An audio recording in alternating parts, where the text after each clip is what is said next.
Olá a todos, sejam bem-vindos novamente aqui ao canal Movimento Contrário e hoje nós vamos estar falando sobre um ponto específico que é a evolução da doença do alcoolismo. Como é que isso se dá? É só para vocês entenderem qual é o processo, porque às vezes bate a dúvida de como é que essa doença se instala na pessoa. É lógico que a doença se dá pelo fato do uso do álcool, né? Isso aí é um processo natural. Mas uma coisa é a doença do alcoolismo, a outra coisa é beber, tomar algum tipo de bebida alcoólica. Marcos, todo mundo que bebe se torna um alcoolista? Todo mundo que bebe vai ser um alcoolista na frente? Não necessariamente. Não necessariamente. Todo mundo tem a propensão ou uma projeção para o alcoolismo. O grande problema é que é difícil diagnosticar isso previamente. Isso não é como hoje existe, por exemplo, exames que alguém pode ter um câncer de colo, câncer do útero. Existem alguns diagnósticos que pode haver, que tem alguns exames que, por exemplo, pode prever esse tipo de problemas através de uma genética, né? De um estudo genético, onde a genética familiar pode indicar que essa pessoa pode ter um problema de câncer. E aí ela vai lá, como aconteceu com algumas artistas, né? Foram lá, tiraram o útero, tiraram o seio, sei lá, e fizeram uma reparação prévia daquilo que poderia piorar lá na frente. O caso do alcoolismo não é assim que funciona. Não é assim que funciona. Porque tem alguns pontos importantes. Primeiro, porque o álcool é uma droga social, né? Ela está em todos os lugares, ela está funcionando em todos os lugares, ela tem acesso a todas as pessoas, a todos os ambientes, ela é incentivada de certa forma. Se você vê uma televisão aberta no dia de jogo, tá lá, o patrocinador é uma cerveja, né? Vamos comemorar, tem a bebida alcoólica, hoje está muito calor, vamos tomar uma gelada, hoje está não sei o quê, tudo tem um motivo e é uma droga, e de fato, nós não podemos fechar os olhos porque o álcool é uma droga social. E para muitas pessoas não vão entrar nesse mundo, muitas pessoas que utilizam do álcool não vão se tornar um alcoólatra lá na frente, isso é um mito, né? Mas existem aquelas pessoas que têm uma tendência ao alcoolismo. Isso é fato. Uma porcentagem muito pequena, mas isso aí é fato. Mas esse é o grande problema? Não, o grande problema é quando você não. É que o tempo para você identificar que está acontecendo um problema no alcoolismo, ele é diferente. Ou seja, a evolução dessa doença, ela é minuciosa, ela é dissimulada, ela não cria grandes problemas sociais, ela não cria grandes problemas. Tem, por exemplo, pessoas que são alcoólatras, são alcoolistas, né? Depois eu vou falar um pouco a diferença do alcoólatra para o alcoolista. Mas tem pessoas que são alcoolistas que se dão super bem dentro de casa.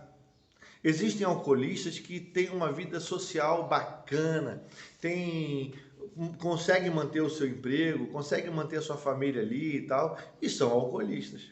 São casos que tem que ser pensado. Existem esse tipo de casos. Ah, todos os alcoolistas vão perder o controle, todos os alcoolistas vão parar na sarjeta, vão dormir na porta do boteco, vão dormir, o cachorro vai lamber a cara. Não, não é assim que acontece. Existem situações diversas nesse universo do alcoolismo que precisa ser olhado. Existem pessoas que conseguem ainda manter um equilíbrio social, tem pessoas que mantêm o seu emprego, tem pessoas que mantêm a sua vida natural, porém a doença está lá, causando mal a quem? A ele. E ele sofre com isso, né? Então a gente tem que entender esse processo. Essa evolução é uma evolução que às vezes a família não percebe que está havendo um grande problema ali.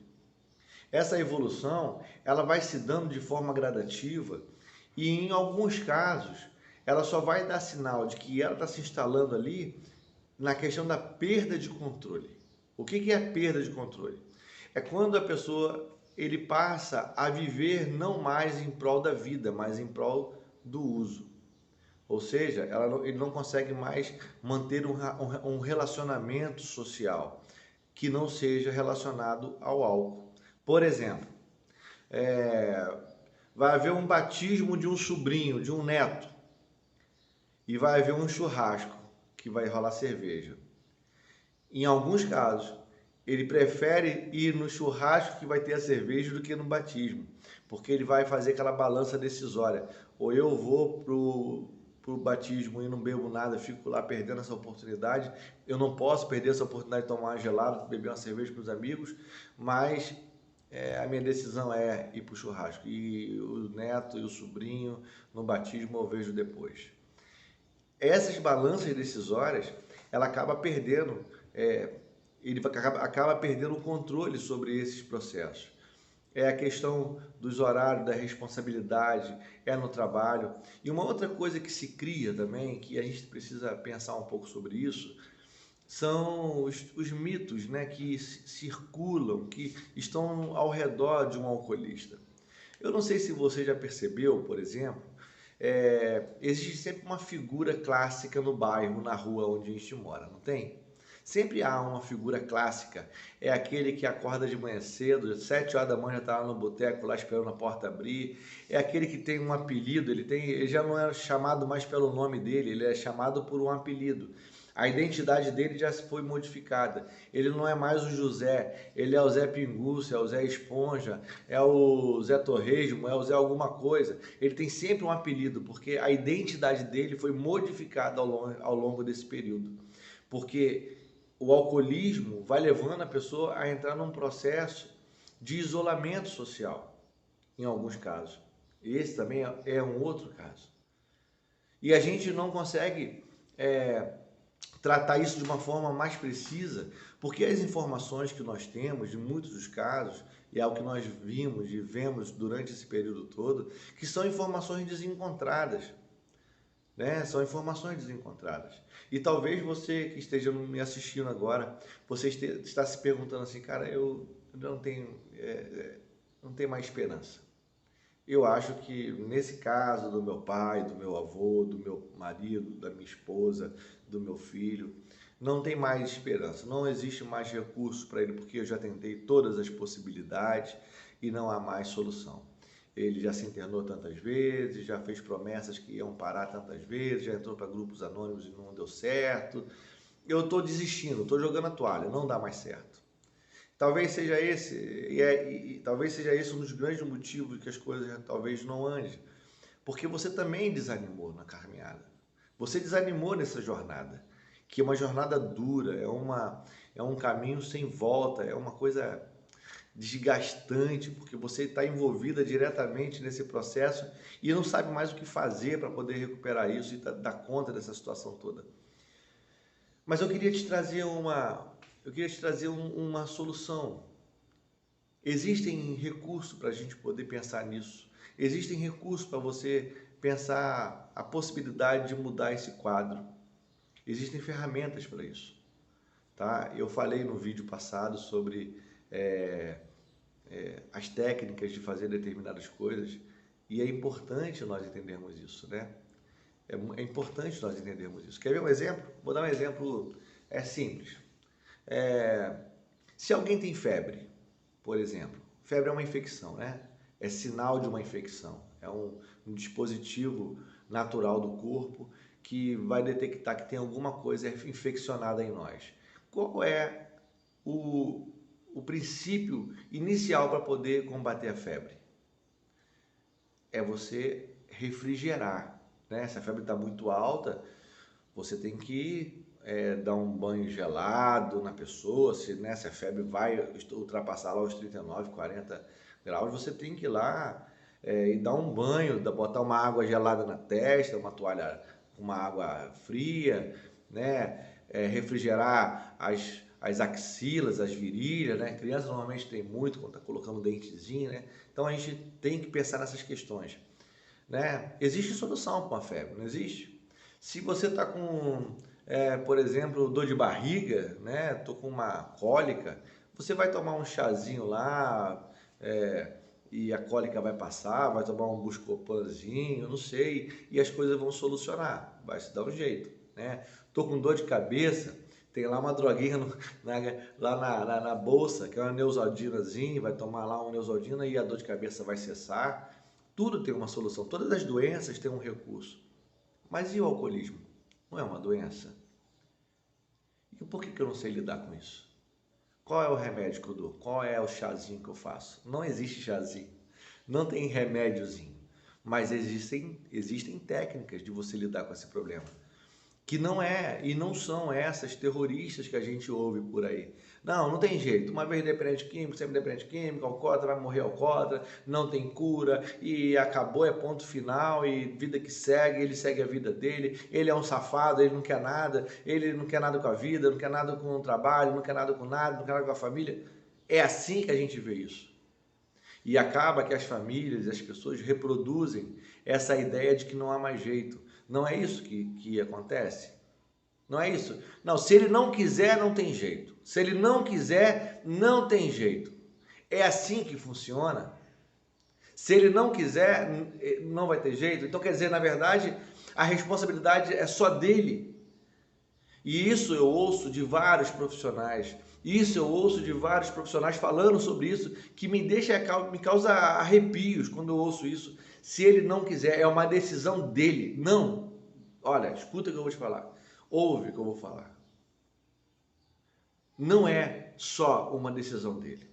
Não é só uma decisão dele. Porque se assim fosse, vou dar um exemplo de uma criança que está numa escola. A criança não quer ir para a escola. A decisão tem que ser dela? Não. A decisão são dos pais que determinam. Não é assim? E às vezes, um alcoolista, ele está pedindo ajuda, mas a gente não consegue ouvir os sinais. A gente não consegue entender esse processo. Porque ele não sabe verbalizar que quer. Ele não está dizendo, olha, eu preciso de ajuda.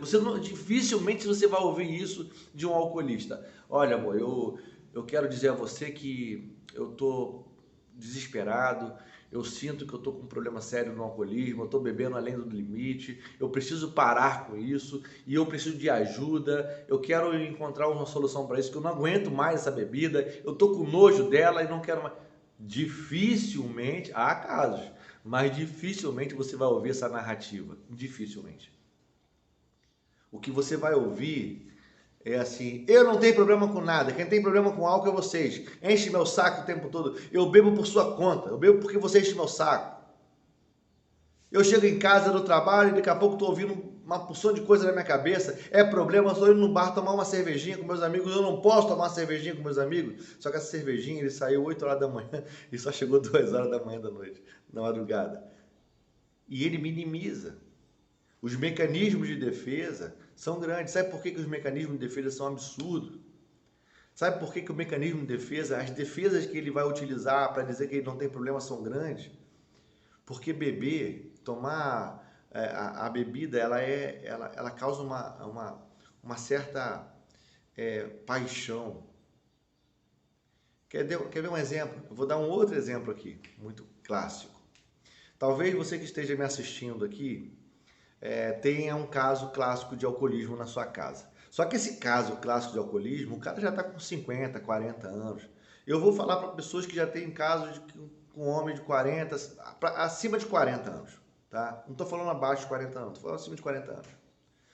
Aí faz um relato com ele, pergunta ele assim, quanto tempo você começou a beber? Com que idade você começou a beber? Ele vai dizer, não, comecei a beber lá para os meus 14, 15 anos, mais ou menos, comecei a tomar cervejinha e tal. 14, 15 anos. Ele está com 45 anos hoje. Se ele começou com 15, ele tem mais tempo de bebida do que de vida. Ele está com 45, ele tem 30 anos que ele está bebendo. O que ele aprendeu mais? A beber ou a não beber? A beber. Então, há 30 anos que ele bebe, ele é um craque da bebida. Ele se transformou num atleta do álcool. Ele é uma pessoa que ele consegue fazer isso com maestria, com propriedade. Imagina você hoje aí na sua casa, você não sabe nem jogar bola. Você nunca pegou uma bola na tua vida. E começa hoje, pega uma bola e começa a treinar ela, fazendo uma embaixadinha, levantando o peito. Talvez nos primeiros dias você não vai conseguir nem fazer isso direito. Mas treina durante 30 anos para você ver quem você vai se transformar. Melhor do que Ronaldinho Gaúcho, do que Romário, do que Neymar. Porque você vai se transformar num atleta absurdo. Porque o tempo de treinamento, o tempo de voo é muito grande. Então, Por isso que é tão difícil. E são muitas histórias que ele armazenou durante esses anos todos de uso. E vou te dizer uma coisa, histórias boas, tá?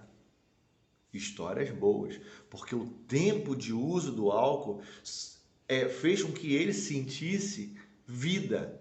Ele armazenou histórias bacanas com os amigos, do futebol, do porre que ele tomou e depois todo mundo riu, e do outro dia, e não sei o que, das apostas que ele fez lá no futebol, enfim, todas as coisas que ele criou ao longo dessa vida toda de uso do álcool. Só que o que você está presenciando não é o que ele está vivendo. O que você está presenciando, que é a degradação dele, não é o que ele está enxergando. É porque ele está acreditando que ainda a vida dele está permanecendo naquele mesmo patamar lá de trás. Ele não enxerga, porque tem uma experiência que fizeram com um sapo, né? Se você pegar um sapo e colocar ele dentro de uma panela com água quente, ele pula. Ele não fica ali. A água está quente, ele vai pular. Mas se você pegar um sapo, colocar numa panela com uma água fria e ligar o fogo, ele vai morrer cozinhado ali dentro, porque ele não vai percebendo a temperatura da água. Tá dando para entender o que eu quero dizer?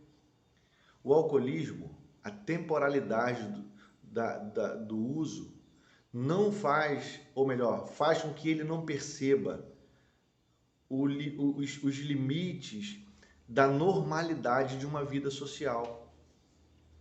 O tempo que ele vai utilizando, bebendo, ele não consegue perceber. Você percebe. Você que é a esposa está percebendo, você que é o marido está percebendo, você que é o filho está percebendo, o vizinho está percebendo, o patrão está percebendo, mas ele não está percebendo essa mudança, porque ele está sendo cozinhado em água fria. E aí você vai me perguntar, mas Marco, então não tem solução? Ele vai morrer no álcool? Não, tem solução sim. O problema é que todos os modelos de tratamento que nós temos, grande parte deles, são modelos terroristas, que faz com que a pessoa se sinta culpada por aquilo que não tem culpa. Ele não tem culpa de ser alcoólatra. E esse é o grande desafio de fazer essa mudança de mentalidade. Ele não tem culpa de ser alcoólatra. Ele talvez tenha tido a ingenuidade de ter tomado aquela primeira cerveja, o primeiro gole lá atrás. Ele tenha sido ingênuo de ter tomado o primeiro porre. Mas ninguém acorda de manhã cedo e fala assim, olha, hoje o meu sonho é ser um alcoólatra. Oh, meu Deus, meu sonho é me transformar num alcoólatra daqui a 40 anos. Ninguém faz isso. Ninguém pensa dessa forma. As pessoas não... Ninguém entra quando... Eu estou falando de todo sentido, nem pelo álcool e nem pelas outras drogas. Eu estou falando que ninguém decide ser dependente químico. Ninguém decide ser um alcoolista porque quer. Isso acontece ao longo do tempo. E o alcoolismo é uma das doenças mais difíceis de lidar. É uma das doenças mais complicadas de você resolver. Por quê? Porque já diz que é a doença da negação. Ele vai negar porque a história de vida dele com o álcool é uma história, um relacionamento muito bacana, muito bom. Aí você vai falar, mas Marco, não faz sentido, porque ele já perdeu tudo, ele perdeu a família, ele perdeu os filhos, ele perdeu a casa, ele perdeu o emprego, ele está dependendo dos outros para sobreviver, já está dormindo na rua, já está dormindo no canto da casa, já tá... E daí? É muito interessante você pensar o seguinte, a nossa mente, a nossa memória, ela não foi feita para armazenar problemas. A nossa memória tem um delete de crise, sabia disso? E você pode... porque quem armazena crise, quem armazena crise, nós estamos vivendo isso hoje, é um outro assunto, mas eu vou tentar resumir aqui. Quem armazena crise dá pane. Quem armazena crise dá pane. Vamos pensar nisso hoje? O que está acontecendo hoje pós-pandemia? As pessoas estão em crise de ansiedade, depressão. Por quê? Porque armazenaram crises. Por que deu um boom hoje de pessoas depressivas? Por que deu um boom hoje de pessoas com crise de ansiedade? Porque elas ficaram trancafiadas em suas casas e não tiveram a oportunidade de botar para fora essas crises, de conversar, de sair. Elas engoliram todas as informações das mídias, elas engoliram esse contexto devastador de discussões políticas, ela engoliu tudo isso e não colocou para fora, ela acumulou as crises. Então, talvez seja esse um dos motivos. Eu não sou especialista na área, mas a gente não tem como não pensar nisso. Talvez o acúmulo de todas essas crises fizeram com que essas pessoas hoje estejam lidando, passando por esse problema de crise de ansiedade, de depressão, porque não botaram para fora. Mas a nossa mente, ela é um mecanismo, a nossa mente é uma máquina muito engraçada, muito bacana, porque ela dispersa as crises, ela tende a fazer isso. Ela tende a não fazer lembrar dos momentos maus. Nós só lembramos daquilo que é bom. Daquilo que é ruim, nós temos uma vaga lembrança, mas vivenciar, não vivenciamos o momento mau. A gente vivencia os momentos bons. É ou não é? Então, a gente, para poder pensar sobre o alcoolismo, tem que pensar essas questões todas. E por que ele não admite que ele é um alcoolista? Porque, na verdade, na cabeça dele, ele sabe que tem um problema, mas ele não sabe qual que é.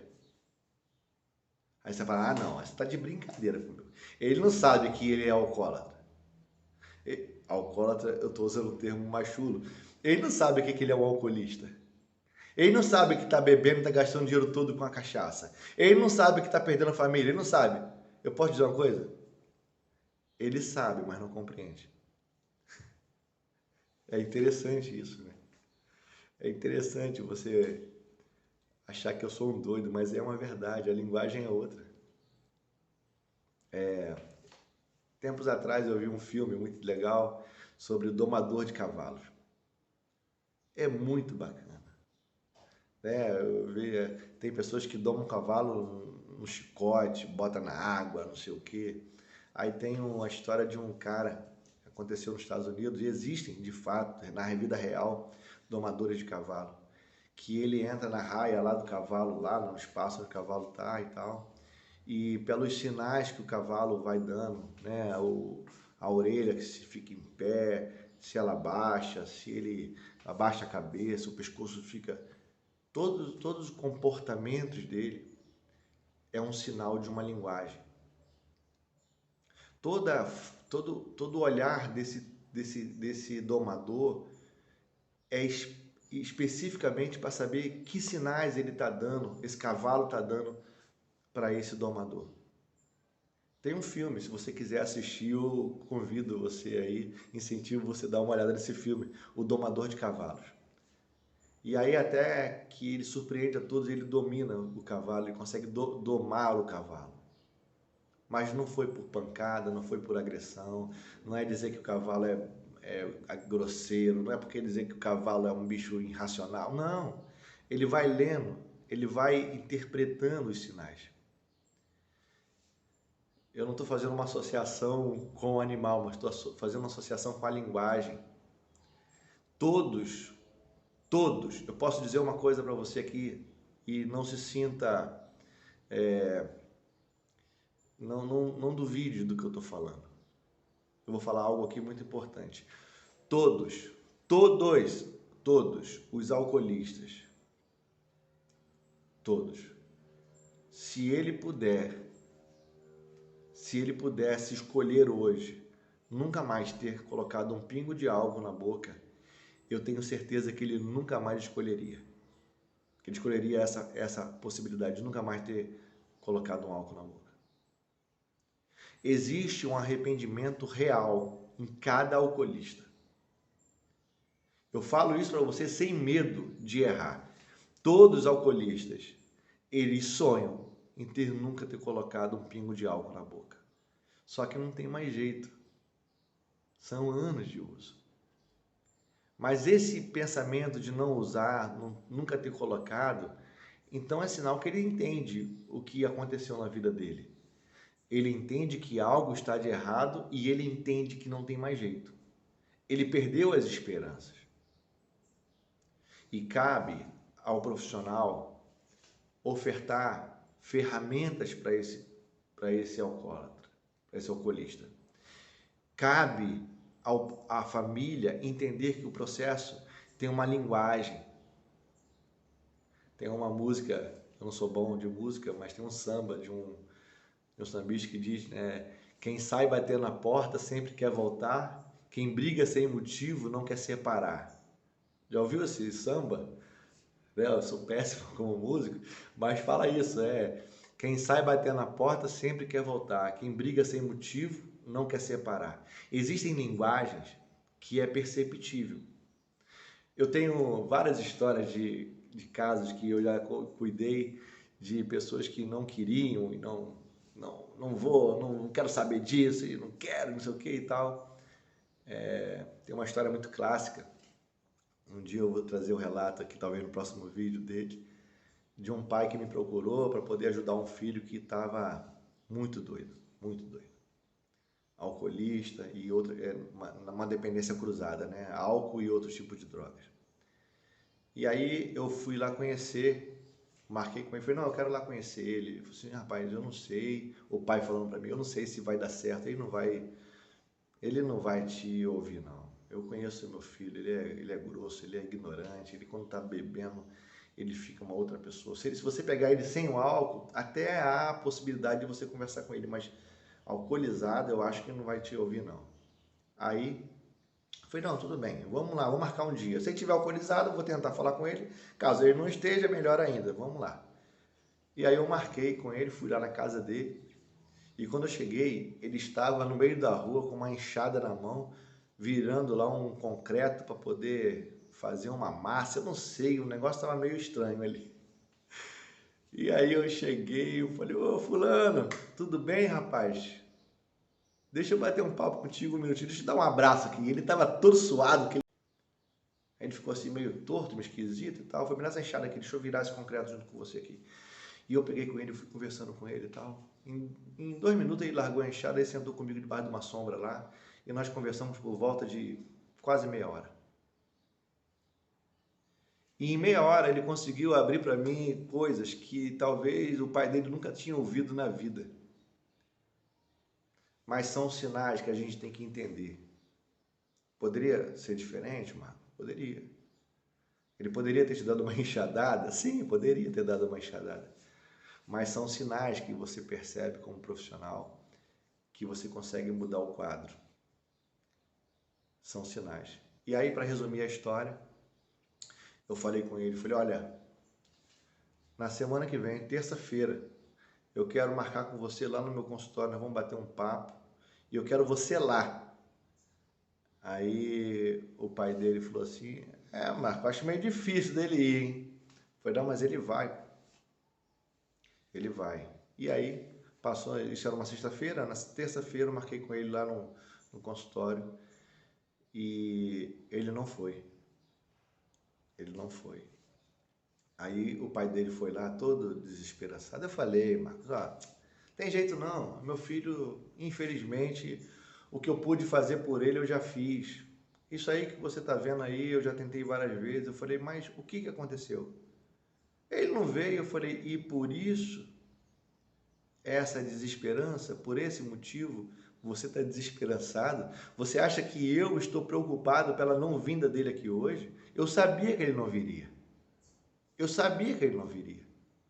Ele, como assim você sabia que ele não viria? Se você marcou com ele aqui hoje. Eu falei, eu marquei com ele hoje aqui, mas eu sabia que ele não ia vir. E aí, no mesmo dia, na terça-feira, que o pai dele foi na parte da manhã, na parte da tarde eu fui na casa dele, encontrei com ele de novo doidão. Eu fui lá de novo e conversei com ele. E aí, eu fiz uma coisa que é o certo ser feito. Eu conversei com o pai dele. Eu falei, então tá beleza, mas o senhor veio na minha terça-feira, né? Então terça-feira que vem o senhor vai lá. E eu comecei a instruir o pai. E o pai, ele não estava entendendo muita coisa. Eu falei, mas quem está bebendo é meu filho. Quem está usando droga é meu filho, não sou eu. Eu falei, tudo bem, mas eu não estou preocupado com teu filho, não. Estou preocupado contigo. E através do pai dele, para resumir essa história toda, o pai dele conseguiu entender o processo de recuperação e hoje esse camarada está com a família estruturada, está com os 2 filhos lá, tem uma filhinha. É a mudança de pensamento. São coisas que a gente precisa criar motivações dentro do indivíduo. E não é algo simples de fazer, é algo necessário de fazer. Mas para isso você precisa aprender. Não adianta você querer fazer de qualquer jeito, precisa ter técnicas para isso. E quem vai te oferecer essa técnica é um profissional. Mas hoje, infelizmente, nesse universo de drogadição, de alcoolismo, existem muitos profissionais dando dicas extraordinárias que não funcionam. Olha, eu não estou aqui para criticar ninguém, eu estou aqui para trazer um método. E se você entende que você precisa desse método, eu quero te incentivar a continuar com a gente. Tá bom? Nós vamos estar falando nos próximos vídeos aí. E eu queria te motivar uma outra coisa, eu queria te desafiar. Se você conhece alguém que precisa desse olhar diferenciado um pouco, compartilhe esse vídeo com ela. Manda ela seguir a gente lá no canal lá. Pede para nos acompanhar, porque eu tenho certeza que a nossa proposta não é só te ajudar. A nossa proposta é ajudar tudo que a gente puder. Então, que esse espaço seja um espaço democrático, seja um espaço de transformação de vidas. E eu queria muito poder contar com a tua colaboração. E fala com a gente. Manda mensagem, escreve aqui embaixo, aqui, ó. Tem um linkzinho aqui embaixo, aqui na descrição do vídeo, nas mensagens. Pergunta, faz a sua pergunta, tira a tua dúvida comigo aqui. Eu vou ter o maior prazer de retornar para você. Tá bom? Então, eu aguardo você no próximo vídeo. Um abraço para você. Eu tenho certeza e eu espero que esse vídeo tenha, de certa forma, ter trazido um pouco de tranquilidade para você. Tá bom? Mas tem muita coisa para acontecer. Um abraço.